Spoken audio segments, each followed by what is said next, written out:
que vamos a abordar en esta noche del tema son complicaciones que acontecen por la interrupción inducida del embarazo. Entonces, antes de referirnos a ese tema, tenemos que entender, como bien lleva el título, ¿no? Que vamos a hablar un tema que va a favor de la vida, ¿no? Un tema pro vida. Entonces tenemos que entender qué es la vida en el sentido del embarazo, ¿no? ¿Cuándo es que acontece? ¿Cuándo es que surge un nuevo ser? Entonces la pregunta sería, perdón un momento, ¿en qué momento, cuándo comienza la existencia individual y personal de un sujeto humano? Entonces, ¿qué es lo que nos dicen las ciencias biológicas? O sea, la genética, la embriología, la medicina, ¿qué es lo que nos dicen sobre este aspecto? El proceso generativo humano se inicia con la penetración de un gameto masculino, que es el espermatozoide, al gameto femenino, que vendría a ser el óvulo, ¿no? Entonces, esa unión de esos dos gametos forma un cigoto, ¿no? Entonces, estas células, como bien sabemos, ¿no? El espermatozoide es producido en los testículos en el varón y el óvulo es producido en el ovario en la mujer. Entonces, en un determinado momento, cuando estas dos células se encuentran, va a surgir la penetración de uno de esos miles de espermatozoides en el óvulo. Y cuando surge esta penetración, va a acontecer un fenómeno que nosotros llamamos como fecundación, cuando existe la unión de esas dos células y ya no son más dos, se convierten en uno, ¿no? Y a partir de ese momento, ese cigoto va a sufrir una serie de transformaciones, una serie de multiplicaciones, de divisiones, para dar lugar a la formación del embrión. Aquí en esta imagen podemos ver lo que pasa cada día, ¿no? La división que sufre la célula, la multiplicación, hasta llegar a su completa formación, que es el bebé a los 9 meses, ¿no? Entonces, el producto. Si este proceso sigue su curso natural sin ninguna interrupción, va a dar lugar a una vida, ¿no? A un bebé a los 9 meses. Entonces, ahora la pregunta es, ¿será que este proceso en algún momento puede ser interrumpido de forma natural? Sí. Entonces, para eso necesitamos definir qué es lo que dice la Organización Mundial acerca de la interrupción del embarazo, ¿no?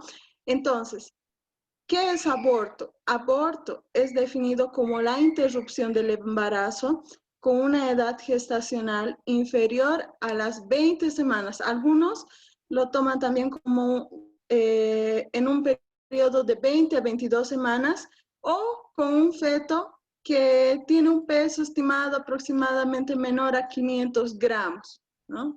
Entonces, ¿cuáles pueden ser las causas del aborto? El aborto puede ser espontáneo, ¿no? Que acontece de forma natural y puede haber múltiples causas, desde causas cromosómicas, alteraciones anatómicas, alteraciones hormonales, endocrinas y alteraciones también, incompatibilidad feto-maternal. Entonces puede haber múltiples causas, que desencadenen un aborto espontáneo. Más también tenemos este otro tipo, ¿no?, de aborto que causa mucho debate, ¿no?, que es el aborto inducido, el aborto provocado. Aquí tenemos un bebé, ¿no? Entonces, para hablar de aborto, perdón, un embrión, ¿no?, un feto. Para hablar de aborto necesitamos conocer cuáles son los métodos que se utilizan para poder interrumpir ese embarazo.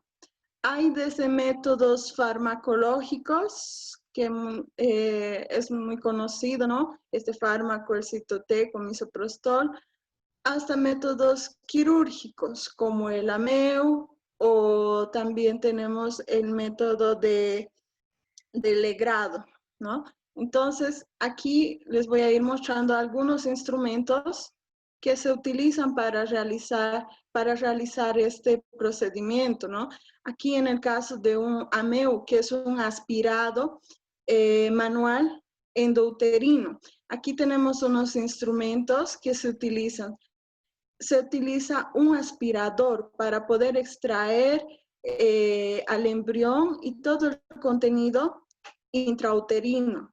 Se aspira, ¿no?, al embrión.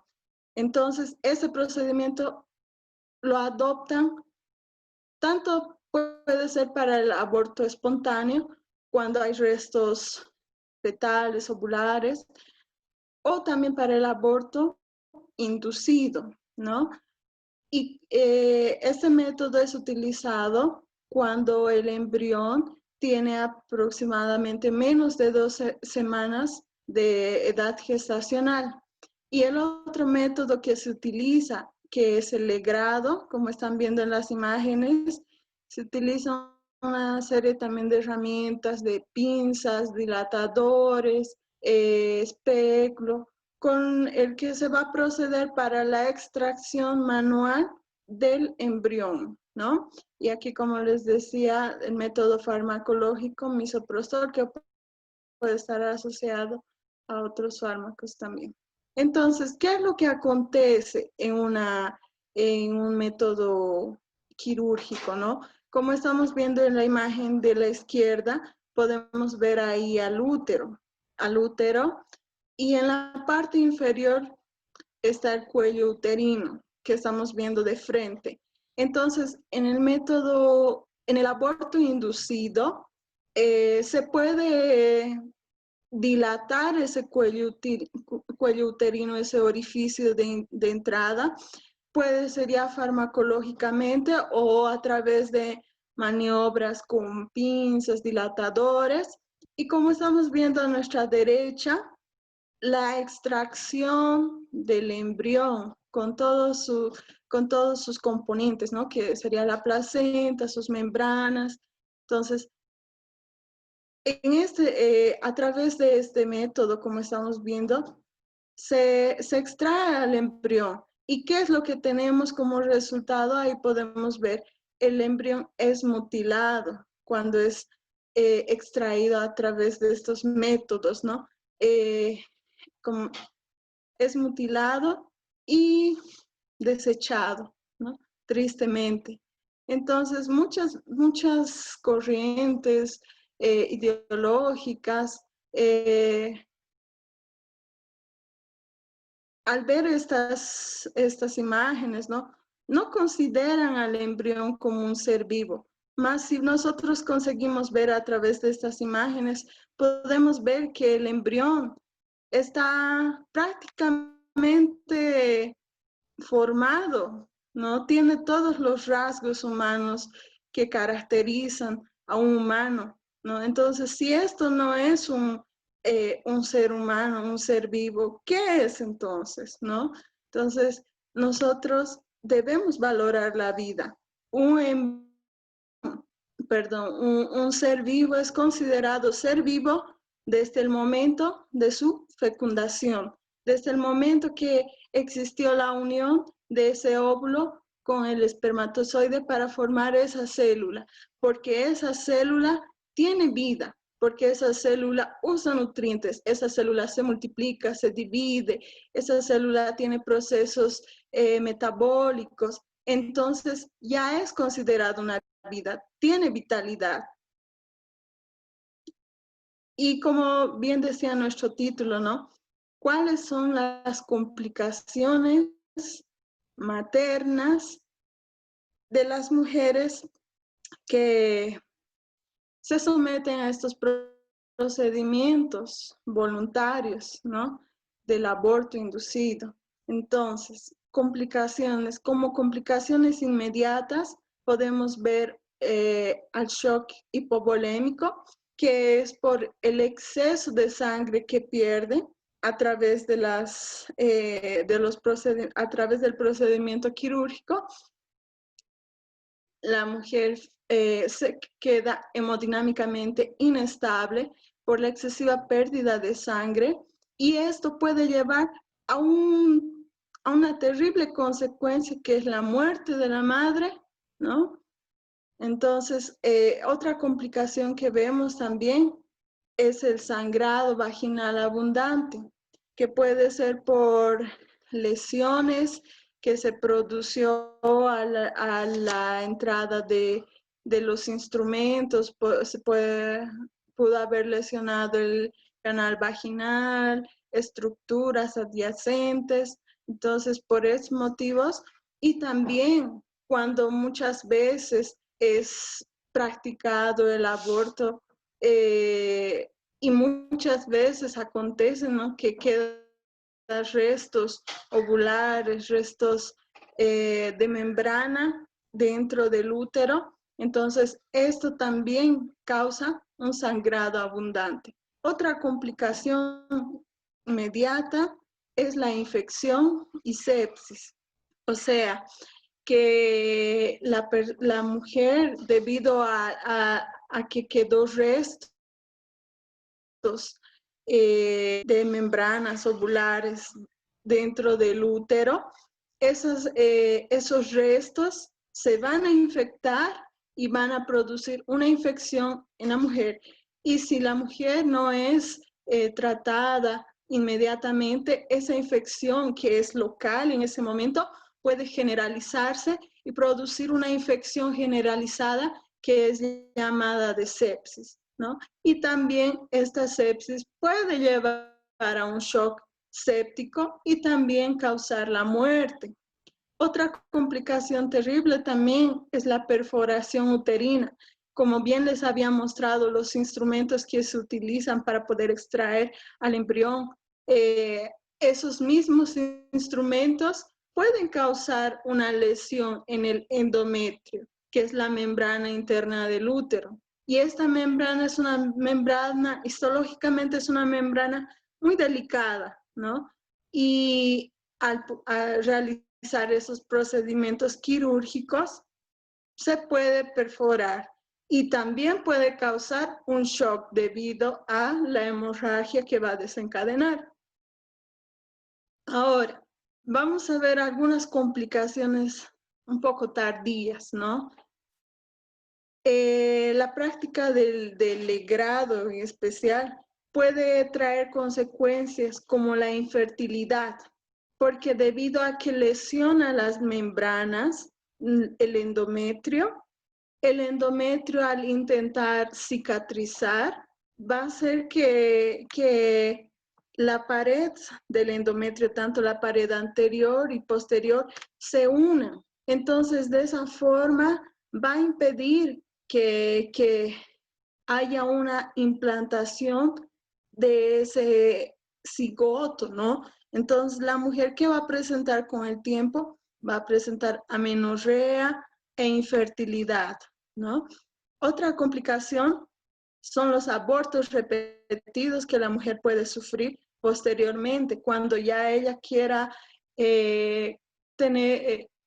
realice un embarazo planificado, más puede acontecer que se produzcan una serie de abortos. ¿Por qué? Porque al momento de realizar esos procedimientos quirúrgicos, como bien les había indicado, se puede realizar tanto una dilatación del cuello uterino farmacológico o si no, de una forma mecánica a través de dilatadores, de pinzas, ¿no? Entonces, al realizar esa dilatación mecánica, se puede causar una lesión en el cuello uterino y con el tiempo esta lesión se va a manifestar en abortos repetidos. ¿Por qué? Porque va a causar una insuficiencia cervical. O sea, que cuando la mujer quede embarazada en una próxima oportunidad, a medida que el feto vaya creciendo dentro del útero, el mismo peso del feto va a estimular a que esa pequeña abertura que se causó por causa de la lesión de un aborto anterior, se abra, ¿no? El cuello uterino y de esa forma va a provocar un aborto de forma espontánea y repetida, ¿no? Entonces son complicaciones tardías. Otras complicaciones tardías también que pueden presentarse en próximos embarazos es la placenta previa y la placenta ácreta, ¿no? Entonces, estas son las principales complicaciones que puede presentar una mujer que se realice un aborto provocado, ¿no? Entonces, según la Organización Mundial de la Salud, el aborto provocado, el aborto inducido causa 8% de las mortalidades maternas, ¿no? Entonces, estas son las complicaciones que pueden llevar a un trágico final, que es la muerte de la madre, ¿no? Y como estábamos bien hablando al inicio, no solamente queda afectada la madre, también queda afectado ese nuevo ser, ¿no? Esa nueva vida que tenía un derecho de estar eh, con nosotros, más lamentablemente se le quitó, ¿no? Se le quitó la oportunidad de vivir, se le quitó la oportunidad de ser un nuevo ser, ¿no? Entonces, queridos amigos, consideremos a estos seres que tal vez no hablan, no se manifiestan, no se defienden, mas a pesar de eso, son vidas y ellos también tienen el derecho a la vida, tienen el derecho a también respetar su vida, ¿no? Así como la madre tiene el derecho de tener una vida saludable, también el bebé, ¿no? Entonces, en un breve resumen, eso sería mi tema, Cristi.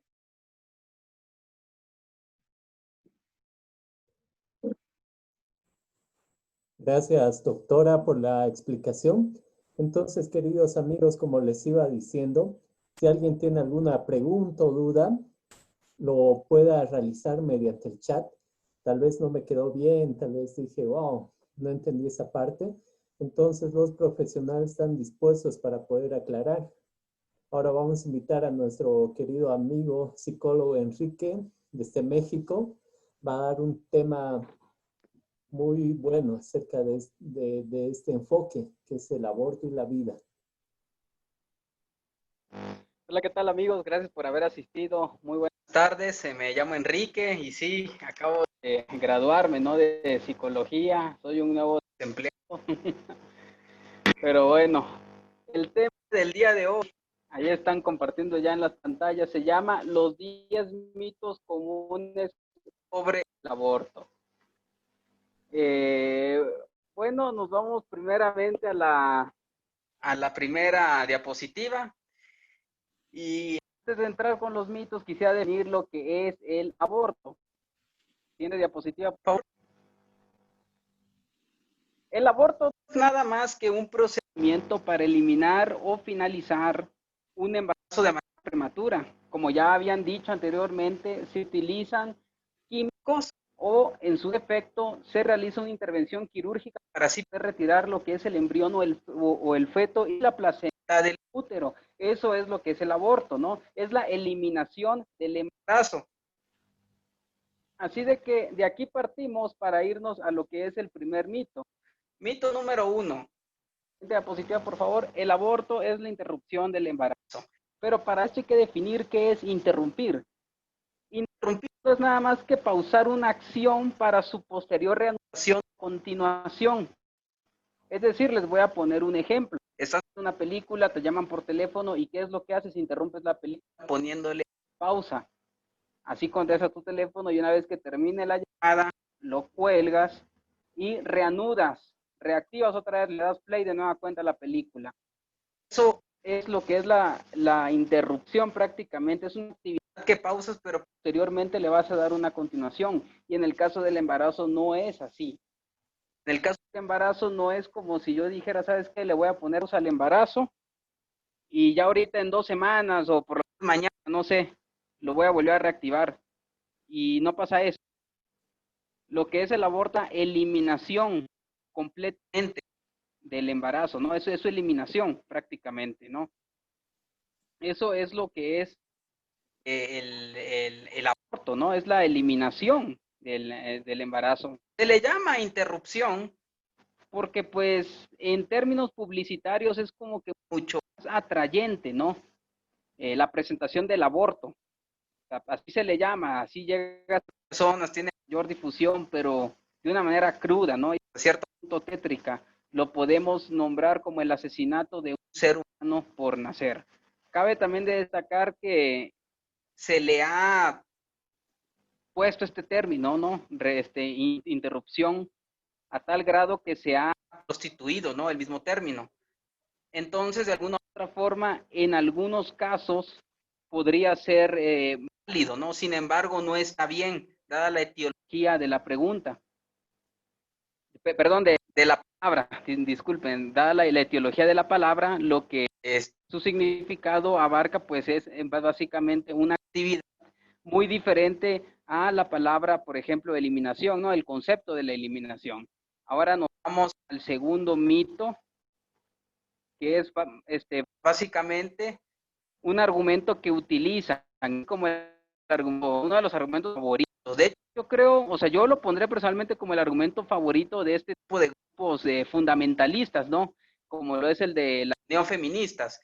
Y el siguiente, el feto no es un ser humano, es un conjunto de células. Yo quisiera citar, ¿no? Al biólogo francés y ganador del premio Nobel, Jean Rostand, ahí lo tienen en pantalla, que dice lo siguiente, dijo la siguiente frase: en el óvulo fecundado existe un ser humano y está todo entero con todas sus potencialidades. También el concepto en el cual la Academia Nacional de Medicina en la Argentina tiene, ¿no? Acerca de esto es el siguiente, ¿no? O por lo menos de la vida humana. La vida humana se crea, ¿no? Desde la concepción. Es decir, la ciencia moderna ha descubierto, ¿no? De que el proceso, que es la singamia, ¿no? Por el cual se une el espermatozoide y el óvulo, crean prácticamente vida. En este proceso se fusionan los dos núcleos, tanto el del papá como el de la mamá, y así forman un ser humano nuevo con un ADN propio, que es totalmente distinto al de sus padres. Y en ese momento comienza, ¿no? El desarrollo natural de la vida e inicia entonces un desarrollo específicamente humano. Es decir, no es un conjunto de células como tal. Si a eso vamos nosotros, igual somos un conjunto de células como seres prácticamente, o sea, un ser naciente, una persona, o un bebé que acaba de nacer, es un conjunto de células así como nosotros, ¿no? Que somos jóvenes o en su defecto adultos. Somos un conjunto de células igual. Entonces no por eso nos vamos a andar matando. Aquí, como ya lo había dicho la doctora, ¿no? En la ponencia pasada, la vida humana inicia desde la fecundación, desde ese momento ya nace o se crea la vida humana. Entonces vamos al número 3, que es otro de los argumentos, ¿no? Falaces, por cierto, muy favoritos igual de grupos, el cual dice lo siguiente: la mujer tiene derecho a decidir sobre su cuerpo, y tienen razón. La mujer tiene derecho a vestirse como quiera, a ponerse los tatuajes que quiera, a hacerse las cirugías estéticas que quiera, a hacer las operaciones que quiera. O sea, y no solamente la mujer, el ser humano, ¿verdad?, tiene el derecho de hacer con su cuerpo que uno quiera. Yo en este momento podría irme a poner un tatuaje y no pasa nada, pues bueno, llegar a México y mi mamá me va a matar, pero es mi cuerpo, ¿no? Y al fin de cuentas tengo ese derecho. Sin embargo, el problema aquí recae en lo siguiente, y es que tomando el punto anterior como referencia, podemos determinar e incluso hacer énfasis de que el ser humano que carga la mujer dentro de su vientre es una vida aparte, no tiene nada que ver o tiene realmente poco que ver con ella, es una vida aparte, no es su cuerpo. Número uno, ¿por qué? Ahí están 4 razones principales. Número uno, el niño en gestación tiene un ADN único, repetido, como acabamos de decir en el punto del mito número 2. Asimismo, tiene un ritmo cardíaco distinto al de la mamá, incluso factor sanguíneo, ¿no? Porque su grupo sanguíneo puede ser diferente, ¿no?, al de los papás, pero todo igual de la mamá. Así como también tiene una formación de órganos propios como la placenta, que en algún punto se creía de que la generaba el cuerpo materno, pero no, es propiamente del embarazo. Y pues el niño, obviamente crea, o sea, se forma dentro de él, o sea, en el proceso de formación a lo largo del embarazo, el proceso de los 9 meses, riñones que son de él, su corazón es de él, su sistema nervioso es de él, su sistema respiratorio es de él, su sistema digestivo es de él. Es decir, es una vida muy aparte que el de la mamá. No es, ¿cómo se llama? Parte de la mamá propiamente, parte de su cuerpo. No es una mano, no es pie, es una vida aparte completamente.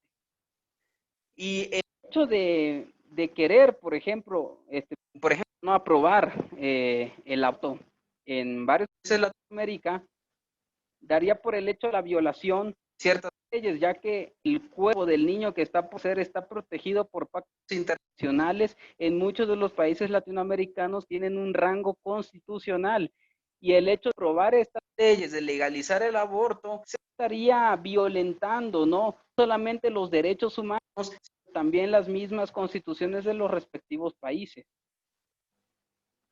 Entonces, partimos directamente al punto número 4.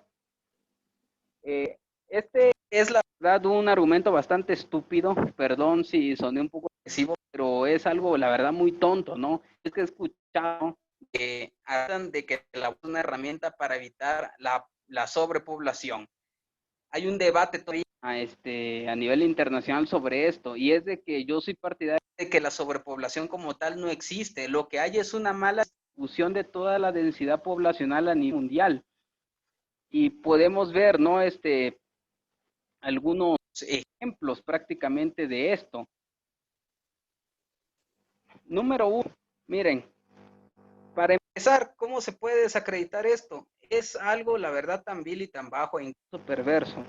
El hecho de que uno sabe que hay que cortar para evitar la sobrepoblación, y es prácticamente lo equivalente a decir lo siguiente: ¿saben qué? Vamos a unir a todos los creados que sean físicamente débiles, los vamos a matar prácticamente y solo vamos a quedar los fuertes en el planeta, porque así el planeta no se va a sobrepoblar. Sin embargo, miren, vamos a ver el ejemplo de Uruguay primero, uno de los países de acá, de Sudamérica, y hay algo muy interesante en este país, y es que desde los 80 hasta la fecha, el crecimiento poblacional se ha mantenido prácticamente estancado, ¿no? Ha tenido 3 millones, un promedio de 3 a 3 millones y medio de personas desde los 80 hasta la fecha, ¿no? O sea, de hecho, entre el 2016 y el 2018 cayó aproximadamente un 18% el índice de natalidad. Más o menos, el 2016 nacieron cerca de 10,000 bebés.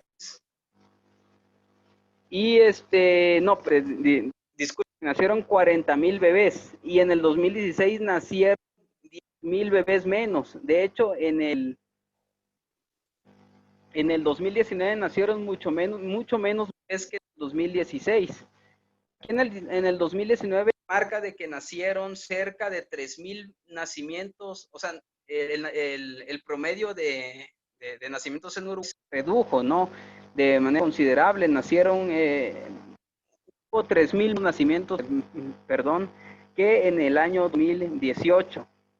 Es decir, empezaban a nacer mucho menos bebés. Y por lo menos igual hay una lista de países en los cuales, por lo menos en Singapur, en Macao, China, ¿no? De que no tengo el dato en este momento. Sin embargo, pues es como una ciudad autónoma de China. En estos dos países o en estos lugares realmente, o sí llamar país a Singapur, el índice de natalidad es del menos de prácticamente de un niño por mujer. Es apenas del 0.83 pues, por ciento, ¿no? de nacimiento por mujer. Es decir, que hay mujeres que ni siquiera tienen hijos. Eso en China, por lo menos en la provincia de Macao, en Singapur, en Taiwán apenas es 1.3, es decir, apenas un bebé por familia. En Hong Kong es apenas de 1.19 y no salimos del 1, ¿no? En por lo menos unos 15 países más, ¿no? Algunos de Asia, como lo es Corea del Sur, algunos son más de acá de América del Caribe, como por ejemplo las Islas Vírgenes Británicas, en Europa de igual manera en países como Bosnia, como Croacia, como Eslovaquia, en Japón mismo, ¿no? E incluso en países de primer mundo como lo son Rusia o Alemania. O sea, ¿de qué tipo de sobrepoblación estamos hablando? Incluso me di a la tarea de investigar, ¿no? Sobre ciertos lugares que han estado despoblados en Latinoamérica y nos podemos entrar con lo siguiente. En México hay varios pueblos fantasmas, pueblos en los cuales la gente los ha abandonado por completo. Uno de ellos está en San Luis Potosí, que se llama Real 14 San José de Coronados. Otro en Durango, el cual se llama Ojuela. Otro en Guanajuato llamado Mineral de Pozos. También en Argentina, ¿no? Tenemos el caso de un pueblo que queda en Buenos Aires, ¿no? El lugar donde precisamente está la capital, se llama Ernestina, donde los mismos pobladores han tenido han dado el testimonio, ¿no? Y se han referido como que en el pueblo hay más bancos en las iglesias que habitantes. Es un pueblo fantasma completamente. Chile igual tiene el caso de dos pueblos, ¿no? Humboldt y Santa Laura, y el pueblo de Sewell. Argentina también tiene otro, ¿no? Llamado Villa Pecuén. En Brasil está Fordlandia y en Colombia está Hotel El Salto. Estos pueblos prácticamente no tienen personas, están vacíos, son pueblos fantasma. Háblame de sobrepoblación, que inclusive no tengo tampoco el dato y pido disculpas por eso, pero en Europa, por lo menos en los países nórdicos, se les pagaba, incluso se les financiaba algunas familias por tener hijos porque se estaban prácticamente quedando sin niños. Y no solamente es un asunto de Europa. Les puse al principio el ejemplo de Uruguay, en el cual cada año que pasa nacen menos niños, ¿no? Entonces, sobrepoblación, ¿dónde? Vuelvo al punto principal, no es que haya una sobrepoblación, es de que la distribución de la densidad poblacional está mal establecida. Lo que hay sobrepoblación, en donde hay sobrepoblación realmente es en las ciudades, no en el planeta entero. En las grandes ciudades es donde sí hay un gran problema de saturación. La siguiente diapositiva, por favor. Número 5. Este es otro mito, la verdad, que dice es que como es una realidad social debe ser legalizado, porque aún si no es legalizado se seguirá, ¿cómo se llama?, practicando de manera ilegal. No tiene sentido. Aquí mismo les pongo algunos ejemplos. Muchas actividades delictivas como el robo, la extorsión, el narcotráfico, el lavado de dinero, el fraude, la pedofilia, las violaciones, son ilegales y no por eso las vamos a legalizar. O sea, no tiene nada que ver prácticamente una cosa con la otra, porque si a eso vamos, pues vamos a legalizar todos estos delitos, ¿no? Y de paso todos los delitos que están en nuestros respectivos códigos penales. O sea, no tiene prácticamente sustento alguno. Este argumento, como le llaman, que en realidad sería prácticamente una falacia, ¿no? Es decir, no se puede, ¿cómo se llama? Legalizar simple y sencillamente porque de manera ilegal se va a seguir haciendo. O sea, es algo que no tiene ni pies ni cabeza. Siguiente, número 6. El aborto, aparte de ser legal, tiene que ser gratuito. Yo les voy a decir algo que ya saben. Diapositiva, por favor. Nada en esta vida es gratis. Más allá del aire que respiramos, nada es gratis en esta vida. A todos nos cuestan las cosas.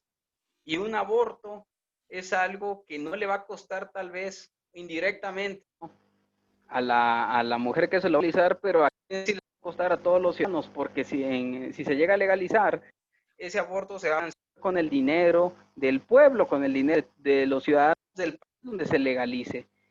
En cifras prácticamente internacionales, podemos ver de que el aborto farmacológico está en cerca de $430 y un aborto quirúrgico está aproximadamente unos 620 a $730, ¿no?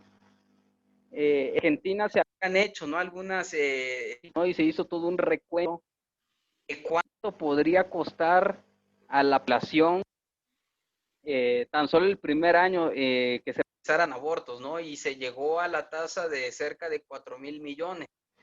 En pesos mexicanos serían cerca de 1,000 millones de pesos mexicanos, ¿no? O sea, es algo bastante elevado.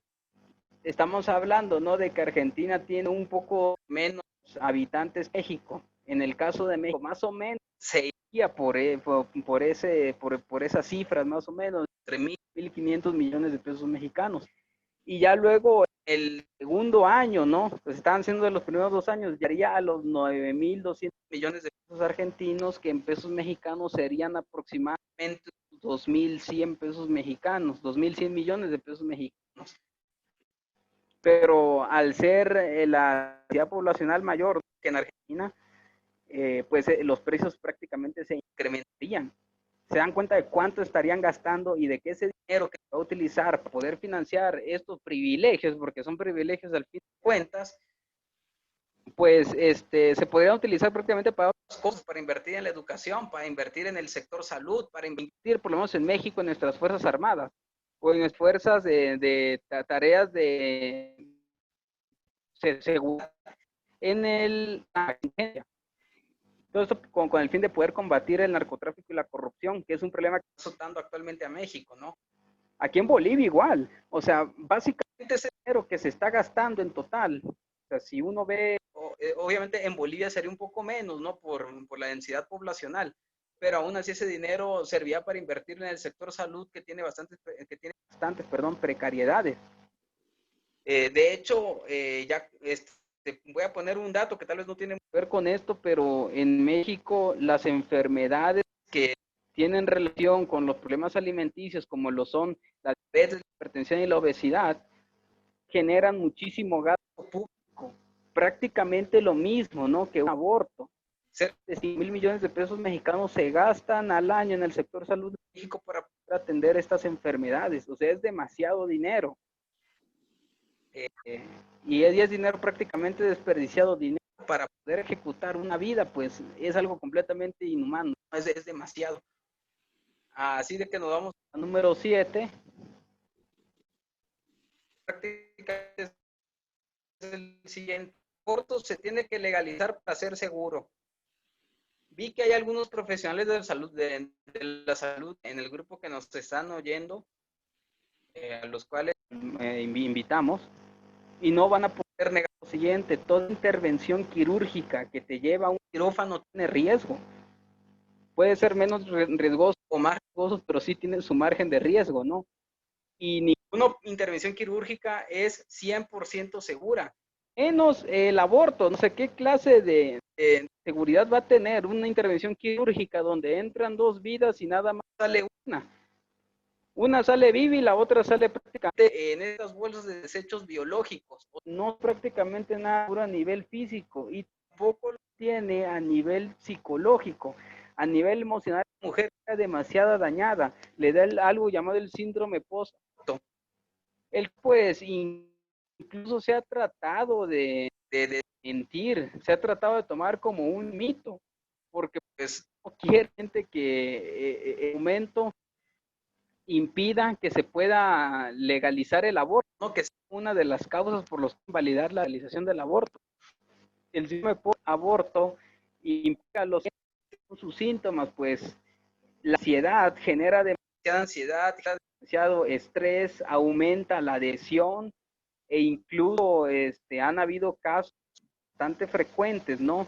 De intentos de suicidios, entre otros traumas. La mujer termina, incluso igual, ¿no? Pero ahorita eso, la mujer termina con estrés traumático e incluso cuando es espontáneo y no tuvo prácticamente un grado de intencionalidad, fue por accidente o simple y sencillamente porque el cuerpo desechó el embrión, la mujer a veces junto con el hombre, sobre todo si son pareja, logra tener postraumático. El hombre igual, en algunos casos, sufrir de síndrome posaborto. Inclusive va prácticamente el nivel de estrés con el nivel de prácticamente del estrés postraumático de veteranos de guerra. Francia fue uno de los primeros países que legalizó a nivel mundial y el 83% por las mujeres que saben que el aborto deja huellas biológicas con las cuales es difícil vivir, muy difícil afrontar una pérdida de ese tipo. Y si eso le pasa a mujeres que abortaron de una manera no intencional, imagínense una mujer que sí aborta con todo, con toda la intención del mundo. Eso es algo terrible, ¿no? Número 8 es el siguiente, por favor. Dice, al ser legal el aborto, la práctica de disminuirá. Es algo que también es mental. No va a legalizar, que legalizándose el aborto no va a disminuir la práctica. No nos vayamos lejos. Voy a tomar el primer caso de Uruguay, se legalizó en el año 2012 y aún así hasta la fecha, por lo menos hasta el año 2016, el 2016 y 2017, siguiendo ese rango, ¿no? Del 2012 al 2017 vamos a ponerle, se incrementaban los abortos un 36%. Se incrementó prácticamente una tasa de esas fechas, a la fecha, por lo menos hasta el 2019, ¿no? Que fue donde salió la estadística, se incrementó en un 40%. Incluso podemos ver lo siguiente, en el año 2012 se legalizó, en el año 2013 se arrojaron cifras de cerca de 1,000 abortos en ese mismo año. Ya para el año 14 se incrementó a 8,500 abortos aproximadamente. Para el 2015 ya había subido a 9,362 abortos. Y en el 2016 ya habían casi 1,000 abortos, ¿no? Al año, es decir, se empezó a incrementar. Ahora, si nos vamos a las cifras de países de primer mundo, podemos ver lo siguiente. En Francia legalizaron el 74, al igual que no, sí le legalizaron en Francia el 74 y del 74 al año 2015 hubieron cerca de 200, o sea, tiró o sea, la cifra no anual que se maneja es de cerca de 200 a 200,000 abortos anuales. Es decir, que son cerca de 2,000, perdón, disculpen. En Francia son aproximadamente 800,000 nacimientos anuales. Y si comparamos cifras de cuántos abortos hay de manera al año, que son 210,000, podemos determinar que, o sea, que uno de cada 4 franceses no llega a nacer. Y más o menos entre el 2000 al 2006, el aborto de menores de edad creció en más del 6%, pasado de 10,000 abortos a cerca de 3,500 por año. Lo mismo pasó en Reino Unido, donde el aborto se legalizó un poco aquí en Francia en el 69 más o menos, y del 69 hasta el año 2016 se incrementaron los abortos en un 382%, es decir, casi 50,000 abortos que se produjeron en su primer año, terminaron en el 2016 en casi 200,000. En España prácticamente pasó lo mismo. En el 86, que lo leo. Cifras a partir de años posteriores. Nos vamos a partir, ¿no? Se cumplió un año desde su legalización, 1986, por favor, todavía. En ese año hubieron cerca de 1.200 abortos aproximadamente, y en el año 2011 hubieron más de 100.000 abortos. Es decir, que desde se legalizó el aborto en España hasta el día de hoy ha tenido un aumento del más del 750%. O sea, directamente, y pasa lo mismo en Francia. Son cerca de 400.000 nacimientos anuales. Y cada 4 años solamente nacen 3. Y vamos a Estados Unidos. Fue en el 67 cuando legalizaron, si no recuerdo, fue el primer país. ¿Cuántos abortos fue en el 67? Casi 60. El 96, o sea, hace ya un poco más de 20 años, hubieron 1.000.504.790 abortos. Aumentó en un más del 2000% desde su legalización. Sigue, y aproximadamente el año siguen siendo 6 millones de abortos. De hecho, el mismo instituto, ¿no? Guttmacher, que está a favor del aborto en Estados Unidos, afirma que desde su legalización, ahí mismo, han habido más de 60 millones de abortos en Estados Unidos. Más. Y quiero también, para poder terminar con este punto, que la realidad de Chile no tiene legalizado el aborto y aún así pudo reducir sustancialmente la mortalidad materna. En el año 2008, entre el 2008 y 2009, fue el segundo país de todo el continente en reducir la tasa de mortalidad materna. Incluso lo hizo, ¿no? Lo redujo menos que lo que ha hecho Estados Unidos, donde el aborto es legal desde prácticamente, bueno, lo habíamos mencionado, desde los 60, ¿no? Prácticamente. Ahora sí nos vamos al siguiente punto, por favor. Siguiente mito. Número 9. El aborto ayuda a los pobres. Lean el que puse ahí. ¿Qué un pobre quiere? Es dejar de ser pobre. Quiere salir de pobreza. No quiere que le maten a los hijos. Y de hecho hay que ver los que piden aborto legal. Son las clases medias y medias. Como en las altas, ¿no? Medias, medias altas y altas. Las clases bajas no quieren el aborto legal, o por lo menos no en el nivel, si lo quieren, ¿cómo se llama? Las clases altas. Voy a tomar una cifra argentina, ¿no? En el cual, o sea, según la encuesta Ipsos, arrojó los siguientes resultados, y es de la clase alta, en un 100%, el 52% sí está a favor, pero solamente el 3% está en contra, pero ya la clase baja se puso completamente en contra, ¿no? Del aborto en un 57%, solamente 32% estaban a favor de que si hubiera un aborto legal. Es decir, eso de que te voy a ayudar a a tu hijo, pues no tiene mucho sentido, y no es algo que las clases de gran pobreza moderada y extrema pidan. Es una completa mentira, y aparte es algo completamente inhumano. Y vamos al último punto, ¿no? Punto número 10, que es mito 10, básicamente. Miles de mujeres mueren al año de aborto clandestino en Latinoamérica. Prácticamente. Bueno, pasa lo siguiente. Para empezar, no hay cifras oficiales. O sea, al ser una actividad ilegal, no es como si tú llegas y sabes que acabo de abortar clandestinamente. Cuéntame ahí, al bebé, ¿no? O por ejemplo, a mi amiga, hermana, a mi hija, ¿no? Murió un aborto clandestino. Entonces no hay cifras oficiales. O sea, se tienen especulaciones, pero no las hay.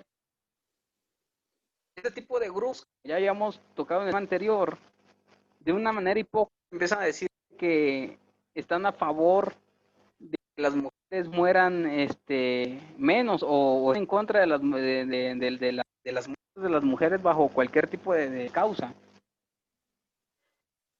Según ellas, es para proteger a la mujer, pero si así fuera, se estuvieran manifestando para que los tratamientos contra el cáncer de mama fueran legales. Y eso están pidiendo aborto. Pues miren, en México mueren más de 66,000 mujeres al año por enfermedades del corazón, por diabetes un poco más de 50,000, por tumores malignos más de 40,000, enfermedades cerebrovasculares casi 20,000 y por enfermedades pulmonares obstructivas crónicas un poco más de 10,000. Es decir, aquí no están, o sea, en esta lista no están prácticamente las muertes por aborto. Se estima de que se mueren bastantes, pero vuelvo a decirlo, no hay cifras completamente oficiales. Hay especulaciones, cifras especulativas. Si realmente interesan a las mujeres, se manifestaran para mejores tratamientos con enfermedades del corazón, para poder tratar la diabetes, para poder tratar el cáncer de mama, que es algo que igual, menos acá Bolivia mata, del 2012 a la fecha, ha matado cerca de 90,000 mujeres y se detectan en Bolivia 11,000 casos al año. ¿Y dónde están las feministas pidiendo de que los tratamientos para de mama, o sea, las quimioterapias sean completamente legales? En Argentina, en el 2016, murieron 170,408 mujeres, de las cuales casi 50,000 fueron por problemas cardíacos, 30,000 aproximadamente fueron por problemas respiratorios y 32,500, más o menos, una cifra próxima, por tumores malignos. Es decir, ¿dónde aquí es más un problema de salud como lo quieren hacer ver? Un problema de salud pública es la pandemia, ya es de salud internacional, esa pandemia, ¿no? Del COVID-19. Un problema de salud, por ejemplo, en México, es la diabetes, es la obesidad. Un problema de salud pública es epidemia, ¿no? Que de repente vive un con la idea y le dio a todo el mundo, toda una población, una ciudad. Entonces, un problema de salud pública, el aborto no es un salud pública. Está además de lo siguiente, ¿no? De que una de las principales razones por las cuales este tipo de grupos quieren abortar o que legalicen, perdón, el aborto, es por los casos, o sea, se agarran prácticamente de casos tan terribles como el de una violación o un caso triste como un embarazo de alto riesgo. Sin embargo, si nos vamos al ¿cómo se llama? Al país del Uruguay, o sea, tomando como ejemplo aquel país, ya que pues es el único país latinoamericano ahorita que lo ha legalizado bajo cualquier tipo de examen, podemos ver lo siguiente, que en Uruguay abortan mujeres. La primera razón es porque no quieren tener así. La segunda por problemas económicos, no cerca del 22%, por no querer tener un poquito más del 30%, por la vergüenza de haber quedado embarazada, es decir, por responsabilidad cerca del 20%, por no tener una pareja estable cerca del 16%, por tener 1,000 embarazos 5%, por no ser hijo del esposo, o sea, el adulterio 3%, causa desconocida casi 3% igual, ¿y saben cuánto es población? Menos del 1%, solamente el 0.1% de las causas por las cuales se abortan en Uruguay por una violación. Entonces, como conclusión final, nos vamos a lo siguiente. El aborto nunca va a ser la solución, no es la solución. El aborto es un acto cruel y vil. Es prácticamente un homicidio. Estás dando a un humano, por lo menos a un humano en formación, un ser indefenso. Entonces hay un par de versículos, ya para terminar. Perdón, Jeremías 5. Ya determinó tu futuro desde que estabas en el vientre de tu madre, antes de que nacieras te escogí, te cargué como vocero mío ante el mundo. En Génesis 2:7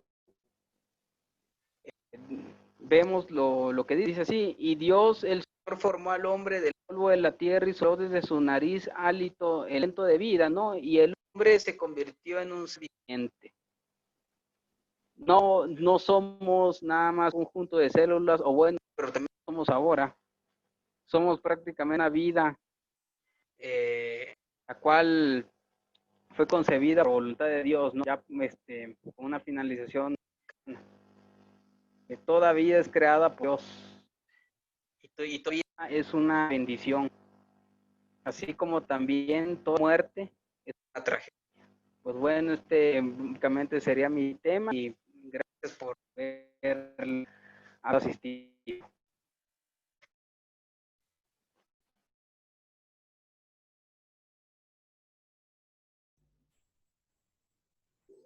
Gracias a ti, Enrique. Gracias por esa participación. Ahora vamos a ir con la última parte que ya se enfoca, ¿no?, en un tema más teológico, más moral, ¿no? Y vamos a invitar para eso al licenciado Freddy Núñez, licenciado en teología. Y como les dije, queridos amigos, si tienen alguna pregunta, vamos a ir respondiendo al final. Entonces vamos escribiendo en el chat. Muy bien, gracias, Cristian. Bueno, como mencionó Cristian, ahora vamos a ir a un tema más que todo bíblico y teológico, ¿no? Que también está dentro de esta temática sobre el don de la vida, ¿no? Algunas cuestiones o interrogantes que podemos encontrar en las Sagradas Escrituras. Voy a compartir la pantalla.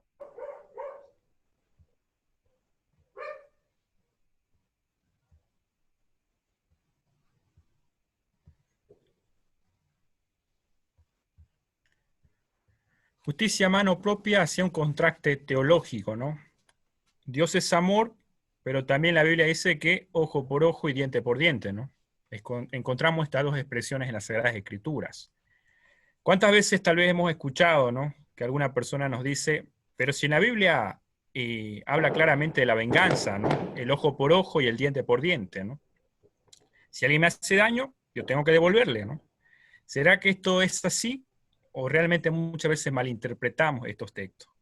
La Biblia dice principalmente, primer rey legislador en la historia de la humanidad, primer gobernante en regir leyes en la humanidad. Su código comprende alrededor de 282 leyes. Hammurabi es conocido por esto, ¿no? No tanto por sus grandes obras cuando fue rey, sino porque él decretó por primera vez leyes, ¿no?, en una nación, ¿no? Y alrededor de 282 leyes fue la que decretó, ¿no? En aquella época muchos reyes hacían lo que querían, ¿no? Sobraba el despotismo, la tiranía. Entonces Hammurabi, para consensuar, para poner órdenes, implantó leyes, ¿no?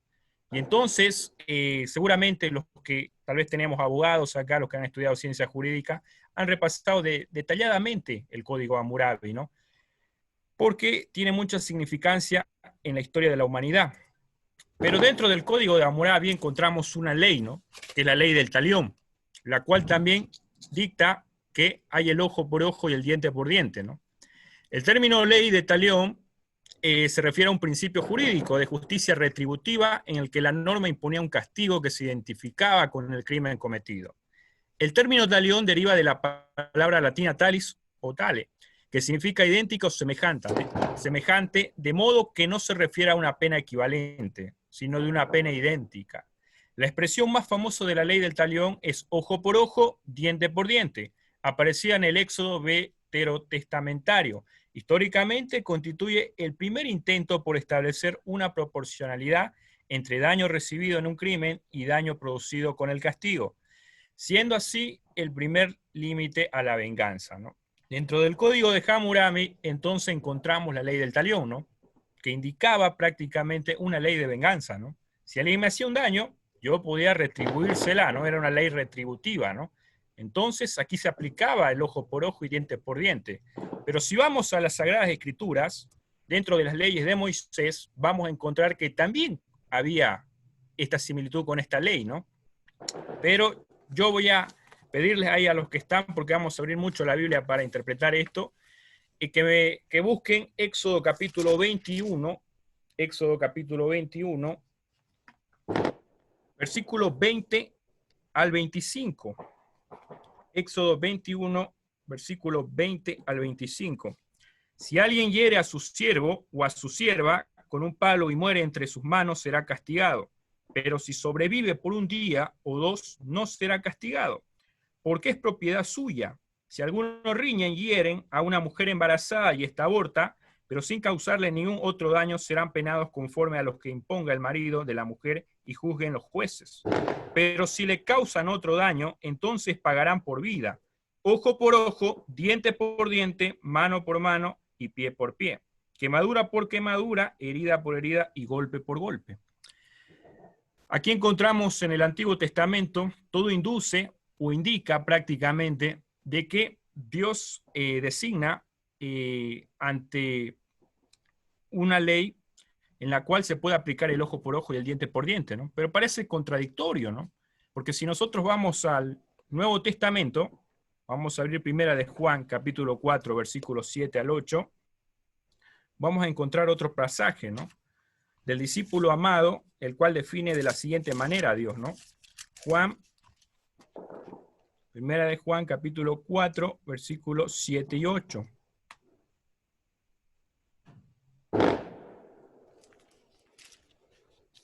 Amados, amémonos unos a otros porque el amor es de Dios. Todo aquel que ama es nacido de Dios y conoce a Dios. El que no ama no ha conocido a Dios porque Dios es amor, ¿no? Entonces, por un lado, la Biblia me dice que Dios es amor, por otro lado, me dice que Dios nos manda a tomar venganza, ¿no? Hay una contrariedad, ¿no? Hay un contraste prácticamente acá. Si Dios es amor, ¿por qué permite la venganza? Podríamos preguntarnos, ¿no? Pero habría que volver nuevamente a Éxodo y analizar un poco el contexto de este capítulo, ¿no?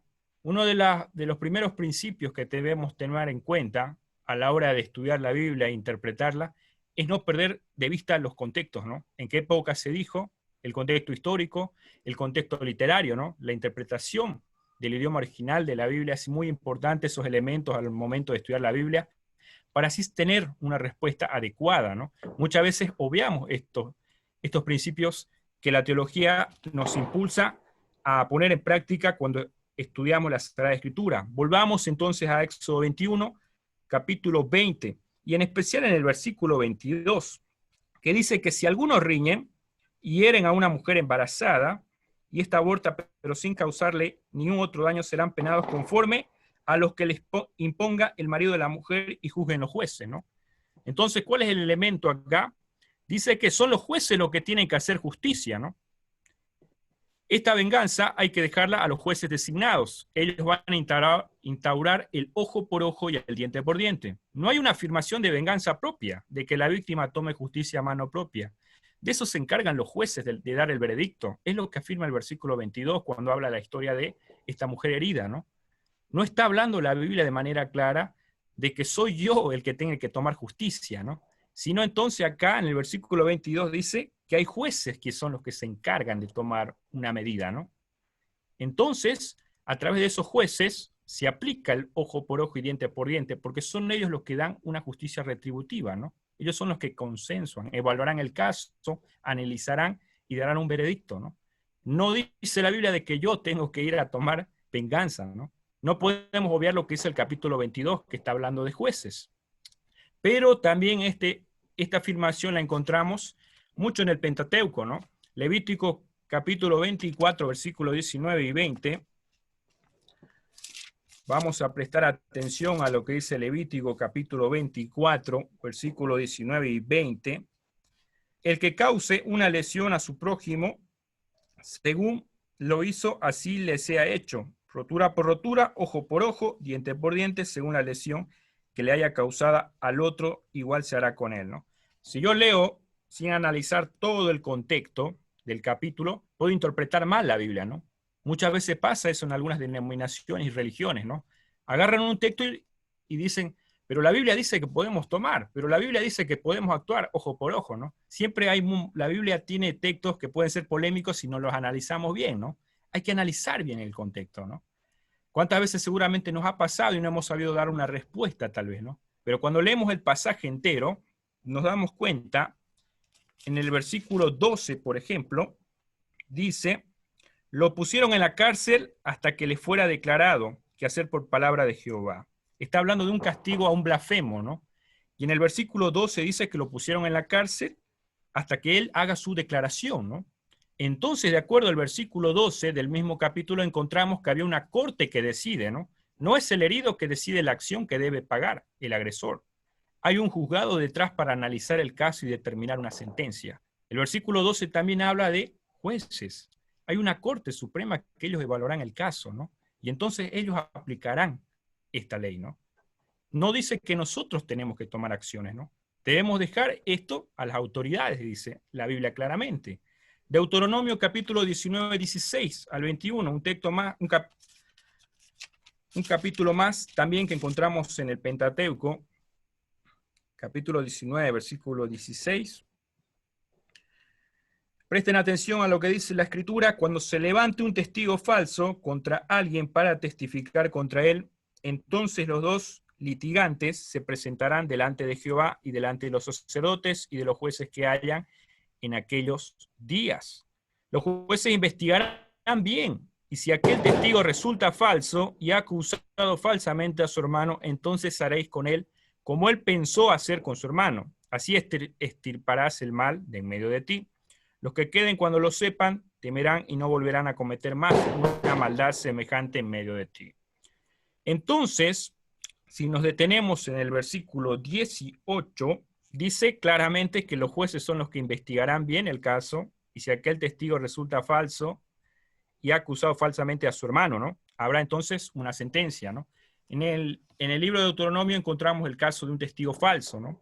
El versículo 18 dice, del mismo capítulo, habla de una regulación en los jueces. No harán justicia a mano propia, sino que dejarán que se encarguen otros para obtener una compensación, ¿no? Evidentemente, en estos tres ejemplos que les he puesto, en todos, cuando analizamos el contexto y leemos todos los capítulos, encontramos realmente que hay jueces quienes dan esta sentencia, ¿no? No es que la Biblia dice que nosotros debemos tomar acciones por nuestra cuenta cuando alguien nos hace daño. No dice claramente que apliquemos el ojo por ojo y diente por diente con una envergadura de venganza, ¿no? La Biblia está hablando de manera clara de que esto se aplica a través de los jueces, ¿no? Son ellos los que aplicarán, ellos darán una sentencia, y entonces nosotros debemos esperar en eso, ¿no? Es lo que el Antiguo Testamento afirma de manera clara. Entonces, ¿qué dice Jesús al respecto de esto? Si vamos a Mateo 5:38, si tienen su Biblia, sería bueno que puedan seguirme para que así puedan ir captando bien los textos. Mateo 5:38 dice así, ¿no?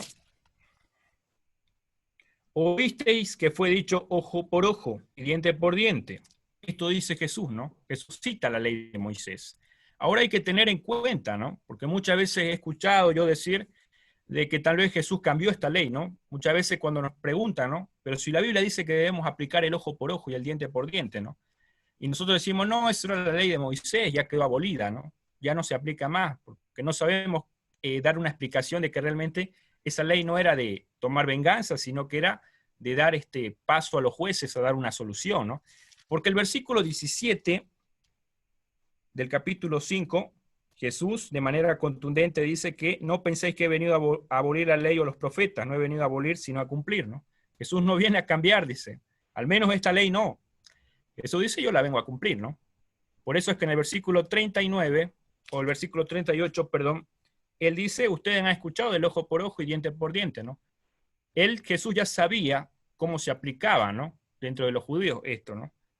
De que realmente se derivaba a los jueces y que ellos tomaban acciones, ¿no? Pero en el versículo 39 Jesús dice, pero yo os digo, no resistáis al que es malo, antes a cualquiera que te hiera en la mejilla derecha, vuélvele también la otra. Jesús sigue la línea en el ojo por diente, ojo por ojo y diente por diente del Antiguo Testamento, donde significaba dejar en manos de los jueces el daño recibido. Ellos se encargarían de dar justicia. Jesús sabía eso. En el versículo 39 él plantea algo diferente, ¿no? Una actitud pacifista pero activa. Esta frase, o prácticamente muchas cosas de este tema, lo habla bien el doctor Carlos Olivares, ¿no? Que fue nuestro docente de mí, de Cristian, uno de los mejores que tuvimos. Y él dice que Jesús plantea una actitud pacifista pero activa, ¿no? En el versículo 39. En el primer siglo, golpear con la mano era una ofensa capital. Era denigrado y humillador recibir un golpe en la cara, humillación contra la integridad física, ¿no? Dice que en el primer siglo si había algo que realmente ofendiera a la persona, que realmente sea tan humillante, era que alguien nos dé una bofetada, nos golpeara en la cara de manera pública, ¿no? En delante de todos. Hoy en día, tal vez con el transcurso del tiempo, otras cosas pueden ser más humillantes, ¿no? Tal vez cuando alguien ofende a nuestros familiares, ofende tal vez a nuestra madre, ¿no? Eso hace que nosotros nos sintamos realmente humillados y nos genere impotencia y bronca, ¿no? Entonces dice que el golpear en el primer siglo era realmente algo humillante para esa época. Pero Jesús está diciendo de que hay que dar la otra mejilla, ¿no? Está dando una actitud de ser pacífico, estar tranquilo, pero también actuar, ¿no? Versículo 40. Al que quiera ponerte a pleito y quitarte la túnica, déjale también la capa, dice. Parece raro lo que Jesús nos está pidiendo, ¿no? Si alguien nos hace daño, hay que seguir cediendo, ¿no? Darle la otra mejilla y también darle nuestras posesiones, ¿no? Porque si uno va al griego original, lo que dice el versículo 40, dice quitarte la túnica, dejarle también la capa, ¿no? La túnica iba en la parte interna y la capa iba en la parte externa, ¿no? Cuando yo otorgaba esto, prácticamente quedaba en desnudez, ¿no? Al dar esto, Jesús dice, dale todo hasta que quedes desnudo, ¿no? Es lo que el contexto está afirmando, ¿no? Entonces la desnudez puede significar yo dar mis posesiones, ¿no? Perder mis posesiones. En el versículo 41 dice, a cualquiera que te obligue a llevar carga por 1 milla, ve con él 2. Esto quiere significar de que yo tengo que ser humillado de manera pública, ¿no? Ir contra mi voluntad, ir contra mi orgullo, ¿no? Ceder ante esta persona que me está haciendo daño, ¿no? ¿Por qué Jesús plantea esto, ¿no? Cuando alguien quiere hacernos daño. ¿Por qué Jesús pide una actitud de esta magnitud? Parece raro, ¿no? Parece imposible cumplir lo que Cristo nos está pidiendo, ¿no? Porque si alguien nos hace daño, nosotros rápidamente actuamos, ¿no? Está en nuestra naturaleza. Lo que nos genera impotencia cuando alguien nos insulta, nos agrede físicamente, el reaccionar, ¿no? Está en nuestra naturaleza cuando vemos un malhechor, un delincuente, un violador, hacer una acción negativa y nosotros decir, ojalá le hagan lo mismo, ¿no? Le hagan peor, ¿no? Porque somos seres humanos, tenemos una naturaleza, ¿no? Pero Jesús está diciendo algo muy importante acá. Él afirma de que debemos dejar actuar a los jueces, ¿no? Pero brinda un consejo también. Él dice, está bien, apliquen el ojo por ojo y el diente por diente, hay que dejar algunas cosas a los jueces, ellos serán los que darán el veredicto. Pero también dice, pero déjame que yo te dé un consejo, ¿no? Y ahí explica de manera contundente, ¿no? Si alguien te golpea, dale la otra mejilla, ¿no? Dale todas tus posesiones, ¿no? Ve contra tu voluntad, quítate el orgullo. Brinda un consejo que muestra un cambio de actitud distinto. El actuar de esta manera damos un mensaje y ese mensaje avergüenza al agresor, donde lo lleve a reflexionar y manifestar. Estoy haciéndole todo esto, pero él me está mostrando otra actitud. Entonces se producirá un cambio en su forma de pensar y actuar. Interesante este método bien cristocéntrico, ¿no? Un método que realmente extraordinario, que marca una diferencia en el ministerio de Jesús. Él está dando un consejo, ¿no?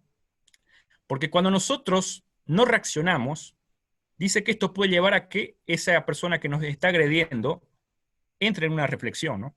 Se avergüence de sí mismo, ¿no? ¿Cuántas veces tal vez nos ha pasado a nosotros incluso cuando hemos sacado un preconcepto o hemos juzgado a una persona, ¿no? O hemos criticado a alguien, ¿no? Pero después hemos visto que esa persona no era lo que esperábamos, ¿no? Incluso esa persona ha sido buena con nosotros, ¿no? Y nosotros muchas veces decimos, pucha, he hablado mal de él y mira cómo él está actuando conmigo, ¿no? Eso hace que muchas veces nos sintamos avergonzados, ¿no? Nos sintamos ofendidos, ¿no? Eso es lo que Jesús está tratando de explicar, ¿no? De que cuando nosotros marcamos la diferencia en nuestras acciones, muchas veces la persona que nos está haciendo daño puede entrar a reflexionar. Es cierto, hay personas que muchas veces tienen una maldad inexplicable, ¿no? Pero sabemos que para el Espíritu Santo no hay nada imposible al cambiar la vida de un ser humano, ¿no?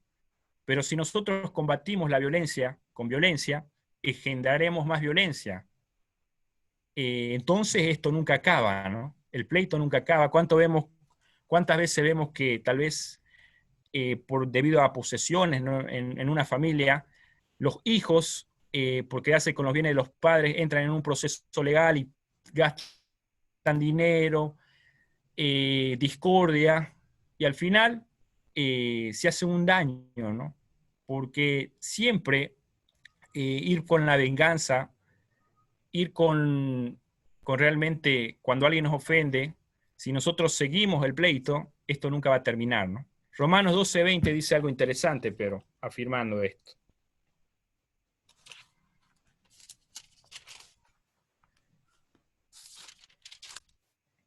Así que si tu enemigo tiene hambre, dale de comer. Si tiene sed, dale de beber. Pues haciendo esto, harás que le arda la cara de vergüenza. Pablo dice, si tú haces el bien a tu enemigo, él mismo se va a sentir con vergüenza, ¿no? Le va a arder la cara. Cuando nosotros mostramos otra actitud y no nos rebajamos al comportamiento de otras personas, no cobramos venganza, estamos demostrando ser cristianos en esencia pura. Estamos aplicando lo que Jesús hacía. Recordemos que Jesús lo humillaron, lo crucificaron, y él que dijo, Padre, perdónalos, porque no saben lo que hacen, ¿no? Jesús en ningún momento intentó aplicar su poder porque Él es Dios, Él podía librarse de eso. Ni un momento supo reaccionar a las ofensas y burlas. Jesús realmente fue extraordinario, ¿no? Es un estándar alto que Él nos ha dejado, ¿no? Pero sin duda alguna es un motivo de reflexionar y ponernos a pensar de que debemos imitar esas acciones de Cristo. Cuando alguien nos hace daño, ¿qué hacemos nosotros? Devolverle con la misma moneda, interpretamos mal el ojo por ojo y diente por diente, porque muchas veces lo interpretamos mal, ¿no? La gente dice, no, está en la Biblia, ¿no? Yo voy a actuar de esa manera, ¿no? Y no era así, ¿no? Ahora hemos repasado de que el ojo por ojo y diente por diente era algo que los jueces debían legislar, ¿no? Ellos eran los encargados de aplicar esto y ver qué solución le iban a dar al problema. Hasta incluso Jesús, porque en el ojo por ojo y diente por diente se podía dar el caso de que apedreen a la persona, hagan justicia de esa manera, justicia a mano propia, pero esto lo tomaban los jueces. Jesús, cuando vino a esta tierra, en algún momento, la mujer adúltera, le dijeron, ¿no?, que tenían que aplicar la ley de Moisés, ¿no? Y él dijo que lance la primera piedra quien no tiene pecado, ¿no? Jesús venía a enseñar ya algo de misericordia, ¿no? Venía a mostrar un lado humano. Realizamos con nuestras acciones el doble de mal que nos hicieron. Está en nuestra naturaleza decir eso, ¿no? Él me ha hecho daño, ¿no? Pero déjalo nomás. Yo le voy a hacer el doble. Somos seres humanos, nos comportamos así. Pero eso está normal. Es normal para una persona que no conoce a Cristo. Una persona que conoce a Cristo tiene que mostrar una actitud diferente. Porque supuestamente esta persona sigue el camino, sigue los pasos, sigue el ejemplo que Cristo ha dejado, ¿no? Por eso se denomina cristiano, ¿no? Entonces es algo a reflexionar. No hay poder más grande que el de la venganza. Hay una frase famosa, ¿no? Cuando tenemos el poder de vengarnos, es un poder grande que la vida nos da, ¿no? Pero ¿será que es necesario? Éxodo 20:13, hay un mandamiento que dice que no debemos matar, ¿no? Hemos analizado tanto la doctora Enrique, desde la parte biológica, emocional, los datos que hay acerca del aborto, y que evidentemente está mal, ¿no? No podemos excusar algo que realmente conlleve a quitarle la vida a alguien, porque eso no nos compete a nosotros, ¿no? Nosotros no somos los que decidimos quitarle la vida a alguien. Y muchas veces se ha dado casos que realmente cuando el ser humano ha actuado con mano propia, porque ha creído conveniente al ver que la justicia muchas veces es corrompida, ¿no? Cuando vemos que no hay justicia, entonces vamos a actuar con mano propia, ¿no? Ante los maleantes, ante los malhechores, asesinos, los violadores. Y muchas veces se ha dado casos de linchamiento, ¿no? Acá en Bolivia es muy común, ¿no? Recuerdo haber visto noticias muy fuertes en Achacachi, ¿no? Que una vez prácticamente a un joven lo confundieron con un maleante y lo quemaron, lo golpearon. Rogaba para que lo maten, pero la gente seguía y al final era una persona inocente, ¿no? Por eso nos damos cuenta que a veces la justicia a mano propia no es la mejor salida. También acá hablaba yo con Enrique, esta historia me conmovió bastante, ¿no? En México, en Canoa, Puebla, incluso se hizo una película de esto, ¿no? Yo cuando la vi realmente quedé impactado, ¿no? Porque es una película que fue un caso real, ¿no? 4 jóvenes estudiantes de la Universidad Autónoma de Puebla fueron a este pueblo Canoa, ¿no?